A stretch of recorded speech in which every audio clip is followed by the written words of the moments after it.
So Scotland is one of the countries in the United Kingdom, which is England, Scotland, Wales, and Northern Ireland, and it's in Europe, that you can see on the map.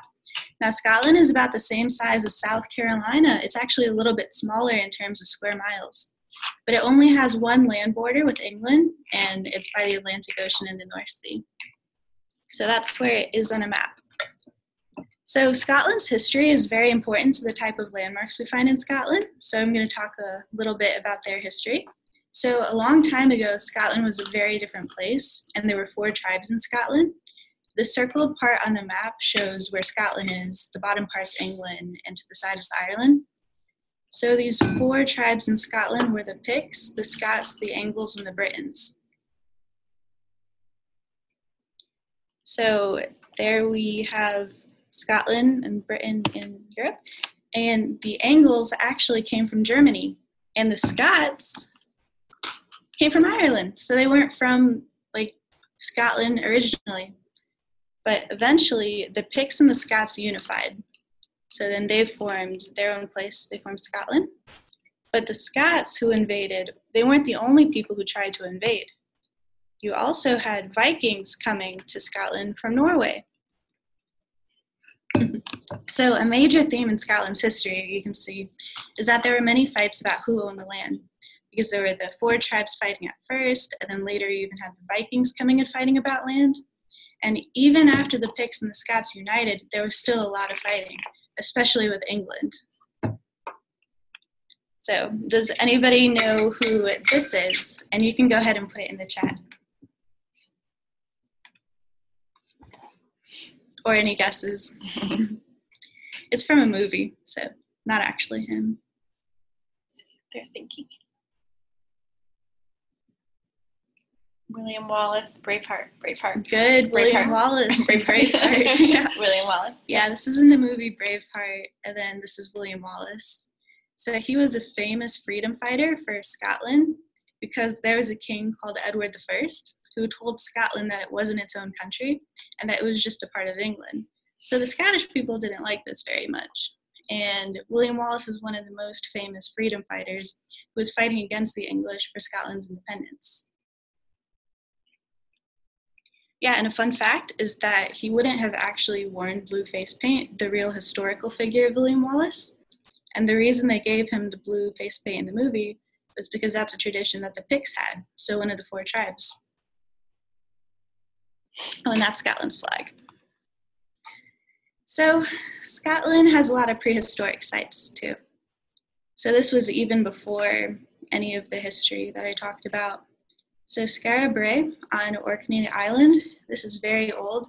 It's older than Stonehenge and even older than the Great Pyramids. So it was about from 2500 BC, so like one of the Pakistani landmarks we looked at. So this was a village that people used to live in, and it was by an island, so you can see that the village was dug into the ground, and this would protect them from the wind and the waters and the elements. And they even made furniture out of stones, and they even had an early form of plumbing, so they had kind of like early toilets, but not advanced like we had. This was all so long ago, in like 2500 BC. And then in the top corner, we see Callanish standing stones on the Isle of Lewis. So there were a lot of standing stones that you can find in the Isle of Britain in general. So Stonehenge is in England, but you have a few different ones standing around in Scotland. And this is only one example, but it's one of the bigger ones. So researchers are really interested in these standing stones because they don't get there naturally. They didn't get there. So some people had to put them there, and they put these stones in all of these fancy patterns, and people don't know why they're in those patterns, so it's a mystery, but they think that they have some religious significance. So that's very cool. So here is where these landmarks are on the map of Scotland. So they're both on islands, the Callanish standing stones in the Isle of Lewis and Skara Brae on the Orkney Islands. Now castles. Scotland has a lot of castles. So with all the fighting between England and Scotland, castles were really important. So a lot of medieval castles exist. So this is Dunatark Castle in the bottom corner and Stirling Castle in the top corner. So do you guys notice any similarities between these two castles? And go ahead and put it in the chat.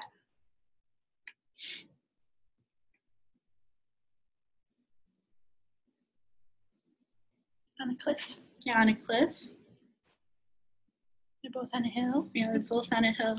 Top of mountain. Yeah, true. Higher ground, close to water. Yeah, higher ground and close to water.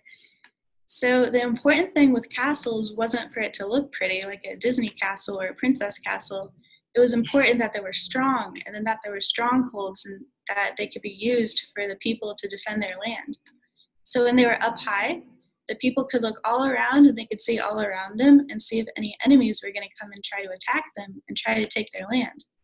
And also being close to water was good because then they didn't have to defend as much. So these are two important castles.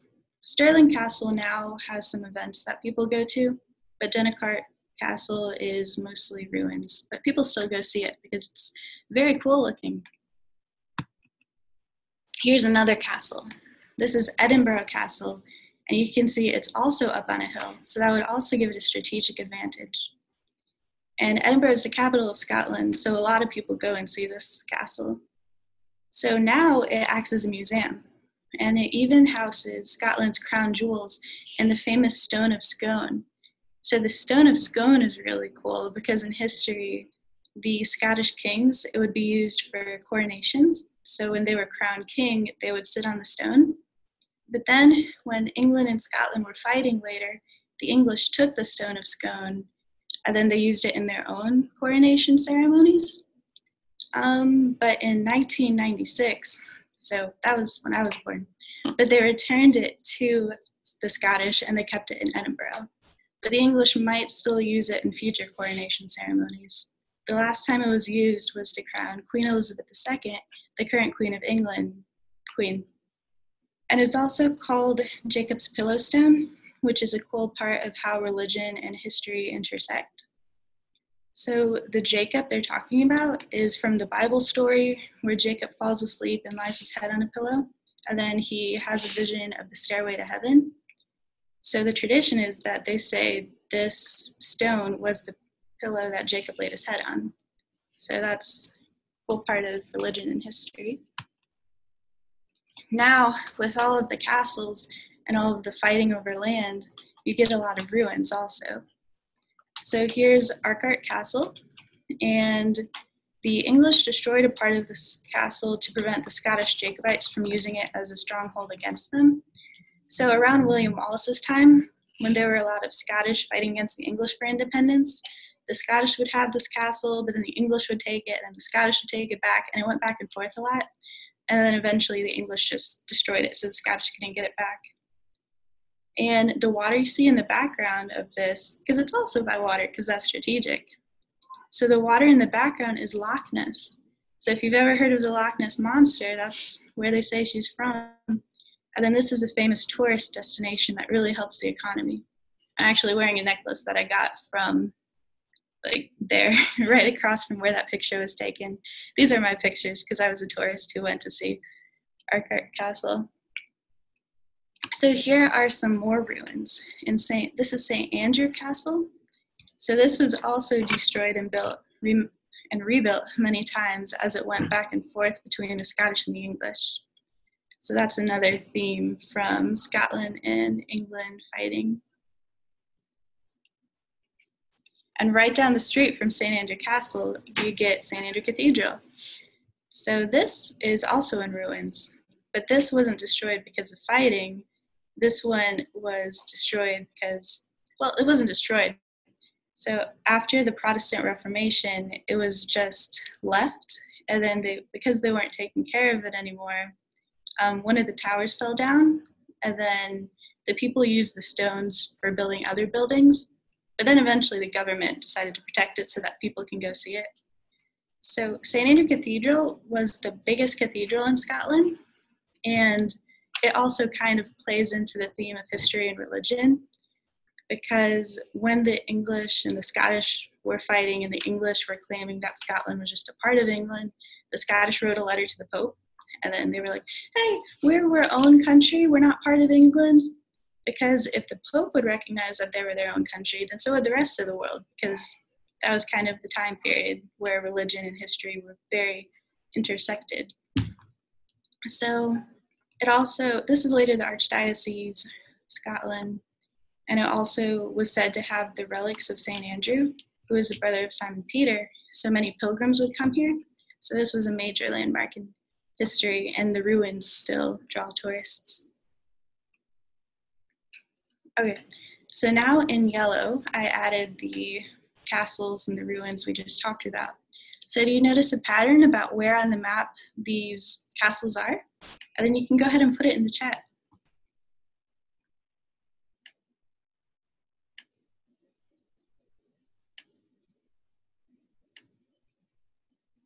Near the water. Yeah, they're near the water because that's strategy. Okay. Good observation, guys. Now, Scotland also has a lot of beautiful natural landmarks as well as the historic landmarks. This is Arthur's Seat, and it's in Edinburgh. So it's a hill that you can climb, and you can overlook the city and like have a picnic there if you want. But it's actually formed from an extinct volcano, so that's very cool. And people aren't completely sure why it's called Arthur's Seat, but folklore is also very big in Scotland. So King Arthur and the Knights of the Round Table is a big story in folklore that they use. So that's one of the reasons why it might be called that.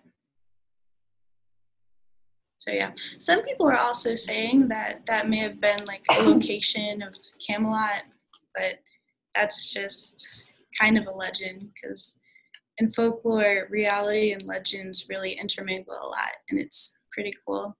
Because Arthur may have been based on a historical figure, but a lot of the myths around him are myths because they say that he didn't really die. He was taken away to fairyland, and he was going to come back when the British need him most. So that's an interesting part of folklore. But yeah, this is Arthur's Seat. And here are some other natural landmarks in Scotland. So you see at the bottom, the Isle of Skye's fairy pools. So again, where fairy tales and folklore get intertwined in history and landmarks, because these are called the fairy pools. It's very pretty. I wish I could have gone to see this, but I didn't. And then in the top corner is Glencoe.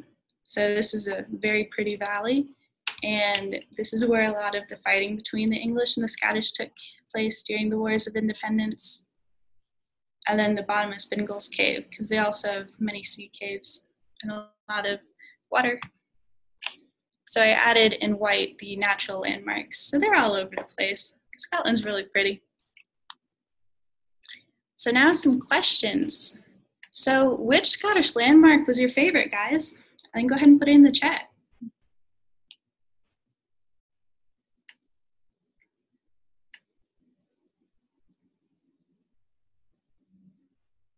Fairy pools. The fairy pools, yeah. The castles. Yeah, the castles are gorgeous. Lots of them like the fairy pools. Yeah, the fairy pools are really pretty. I really want to go see it. St. Andrews. St. Andrews, that's where I went to school, so I really like St. Andrews too. The Loch Ness Monster. Yeah, the Loch Ness Monster. That was a fun place to visit. Okay, so next question. Did Scotland's castles look how you guys imagined a castle would look like at first? You can go ahead and put your responses in the chat.